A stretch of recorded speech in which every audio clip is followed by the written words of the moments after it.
Hello guys, welcome back to another lovely trading video. In this one we're going to be doing some in-depth stock analysis on Facebook, ticker FB. Depending when you're watching this, ticker could now be updated to Meta.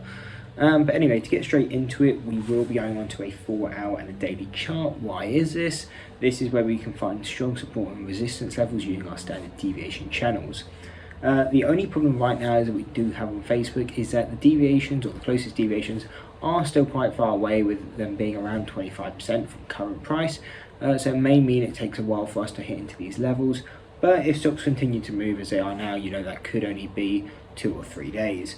But to get straight into it, where are going to be our resistance? We'll go through those first, and if prices continue up, where would we start to maybe look to cut some size? Really, yeah, this first level will be more cutting size, locking in profits if you haven't already, and maybe moving our stops, and that's going to be the 237 and the 265, and this is because this is the first deviation of both the 4-hour and the daily. Now, if prices continue past here and we start hitting into the $300 and the 330 levels, these are now coming into the second deviations, and yes, if you're long, we would still be looking to lock in profits here. But this is usually when we turn a bit more bearish on the stock, because this usually means the stock is overbought, and we expect a pullback. So from here we tend to be a bit more bearish, and if we were looking to short the stock, this would be the level and onwards where we would look to do it. Now if prices continue further up, then we would be looking at a target of around $364 and $400. And again, if we were looking to short, these would be the levels we were doing it, and if we were long, this where we would look to be completely out of the trade. Now, what you can see as well is coming into this level, this would require us to fill the original gap fill, and that would be another target of ours. And the reason we use gap fills as targets is because a lot of the time trades, or a stock will trade to its gap fill level, and then once it's filled it continues down, because the majority of gap fills do get filled, and that's what you'll see throughout multiple stock charts. And that is one thing you even saw here when we made this low, or its 52-week low on that day. We created a gap fill on that day, and you can see that's exactly where we pulled back to before bouncing. So these gap fill levels can be quite significant, especially if they're clear and obvious gaps, such as this one here. So yeah, this 323 is definitely going to be a target. And now really that's going to be the main gap fill that we're looking at. There may be some smaller ones within that may create targets, but they're going to be the key ones we're looking at. Now, if prices instead continue downwards, what are going to be our targets? Well, our closest target is going to be $132, with the next one below being 110.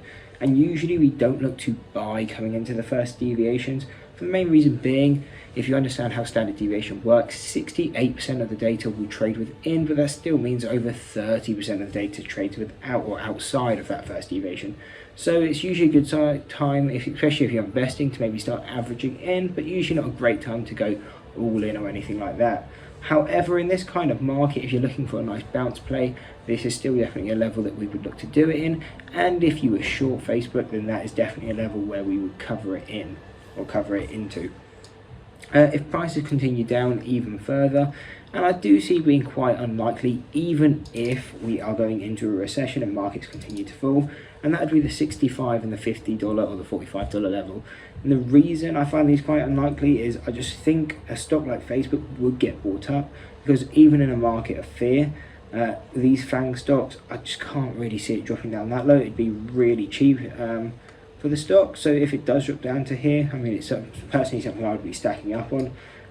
But either way, if it did come down to that level, that's exactly where we'd want it to be bought. Now, going down further than that level, we don't really have targets, because you can see on the 4-hour, the third deviation turns negative, and obviously a stock can't turn negative, so that can't be a buy target. And on the daily, there's a target of 36 cents, which, if Facebook was at 36 cents, something is wrong. And it would probably mean they've had some sort of scandal, or the company's gone bust, because there's really no way Facebook would ever go to 36 cents. But yeah, so really these are going to be our key targets. However, Facebook, like I said right now, is quite far from deviation, either to the upside or downside. And this is just because obviously the market's been so volatile lately. This includes Facebook, that the deviations have just widened quite far. And currently we are sitting within this statistical mean area. So really we got a big move to make.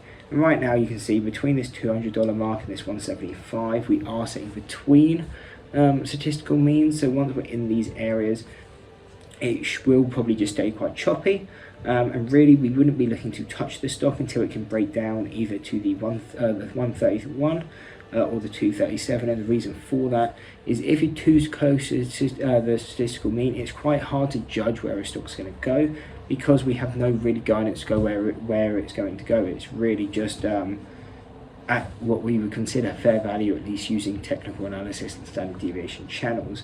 Now these are our targets, so if you just want to jot them down, there they are.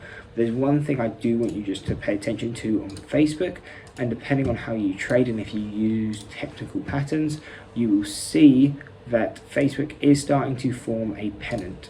And so if we can see from this low, it's starting to create one here, and then we can see obviously over here as well. This is going to be the top of the pennant, and so it is starting to close into this area. So this could be when we start seeing the breakout on Facebook, and if it is, that's again where we'd be having our targets of either this 132 or the 236, because those are our closest deviation. So once this pennant kind of breaks, those are the targets either up or down that we'd be looking to trade to. Now I hope you enjoyed the breakdown on Facebook. If that did help you, definitely drop a like and subscribe. Hope to see you in the next one, and that's it. Peace. Maybe I'm crazy.